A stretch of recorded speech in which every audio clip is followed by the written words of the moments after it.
परम पूजनीय बाबा जी द्वारा अपनी शरीर यात्रा के दौरान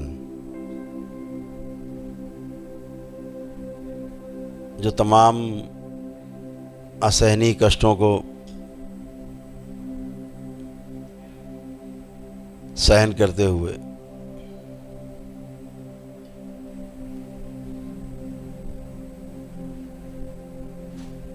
और तंत्र का कांटों भरा रास्ता जो अपनाया था,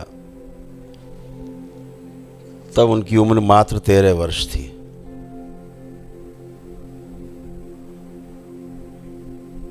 और परम पूजनीय बाबा जी अल्पायु थे।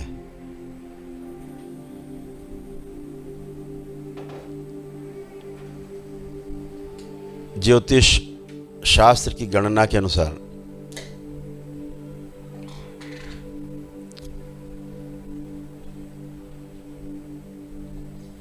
सोलह 17 वर्ष की उम्र से अधिक उनका जीवन नहीं था, वो शरीर यात्रा नहीं थी।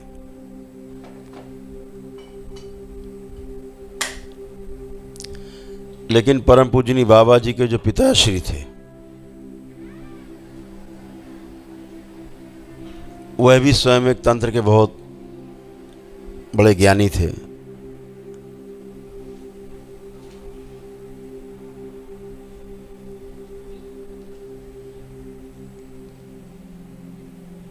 और शायद उन्होंने देख लिया होगा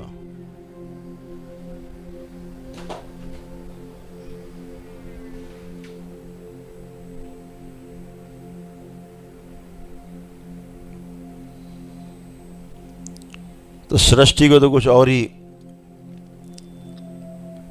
रचना रचनी थी। तो 13 वर्ष के अल्पायु बालक में जरूर सृष्टि के द्वारा ही कोई ऐसी घटना घटी होगी, संदेश आया होगा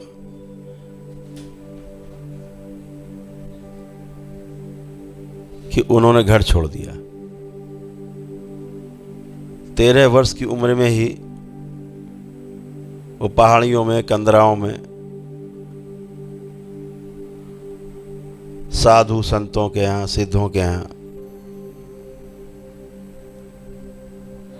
गुरुओं के यहाँ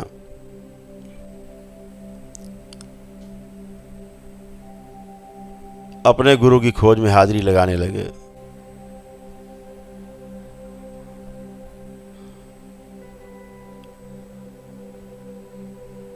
ऐसा कहा जाता है कि संतों और साधु संतों के, गुरुओं के सानिध्य में जाने से तमाम रोग पाप दोष कट जाते हैं, क्योंकि हम में धीरे धीरे समझदारी बनने लगती है और पुण्य एकत्रित होने लगता है। जैसे जैसे हमारा चरित्र बदलता जाता है, वैसे वैसे सृष्टि के नियम भी हमारे लिए बदलते जाते हैं।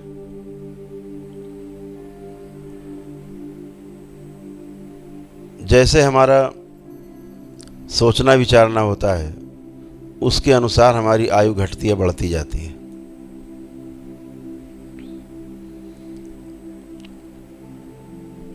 परम पूजनीय बाबा जी की पहली अल्पायु उनके पिताश्री ने काटी।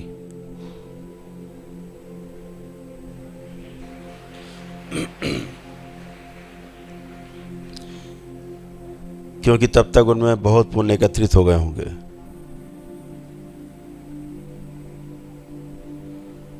फलतः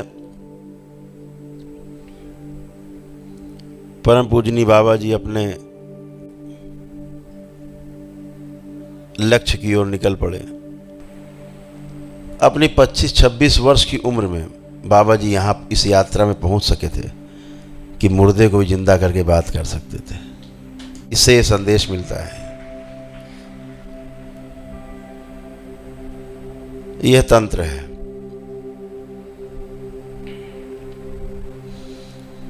यह एक व्यवस्था है, लेकिन तंत्र से सब कुछ संभव है। सृष्टि के इन पांचों तत्वों के जो आधार हैं उन पर नियंत्रण संभव है, और उस पर नियंत्रण होने के कारण ही आज परम पूजनीय बाबा जी के तप और तपस्या से, माँ की शक्ति से, उसके संरक्षण से आप सब यहाँ आके स्वस्थ होते हो, एक दिन में स्वस्थ होते हो। ये उसी का प्रमाण है। ये दरबार जैसे चाहता है वैसे उस तत्व को कम ज़्यादा कर लेता है, घटा बढ़ा लेता है। तत्वों का घटना बढ़ना ही, असंतुलन ही रोग है, कुपित हो जाना ही मृत्यु है।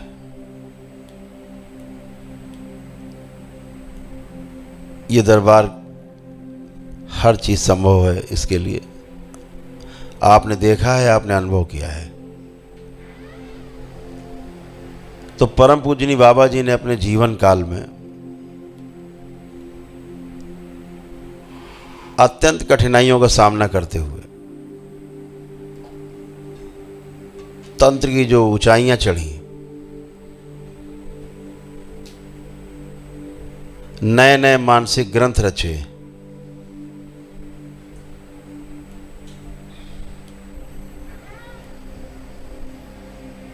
वो कठिनाइयां आपके सामने नहीं आने वाली हैं।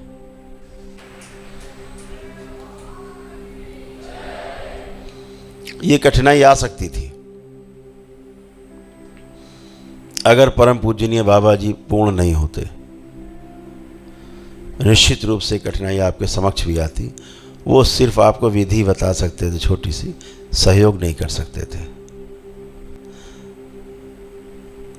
देह त्याग करने के पश्चात फिर आपका वो सहयोग नहीं कर सकते थे।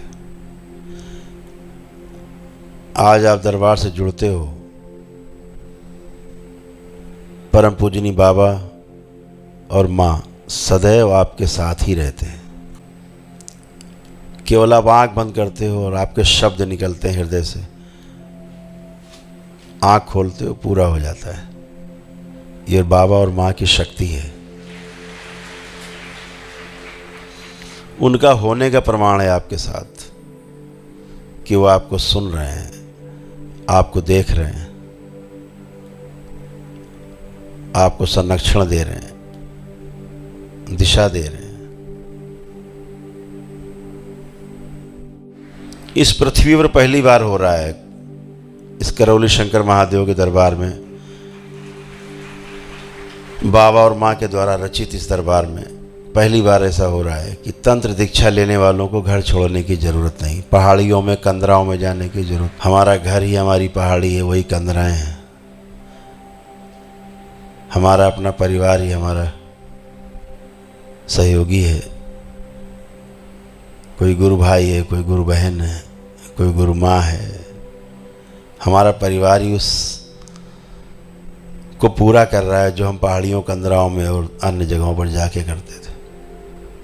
अपने घर में रहकर ही आप इतने सुरक्षित हैं कि आपकी सुरक्षा के साथ साथ आप अपने परिवार को भी सुरक्षा दे पाते हैं इस दीक्षा के बाद।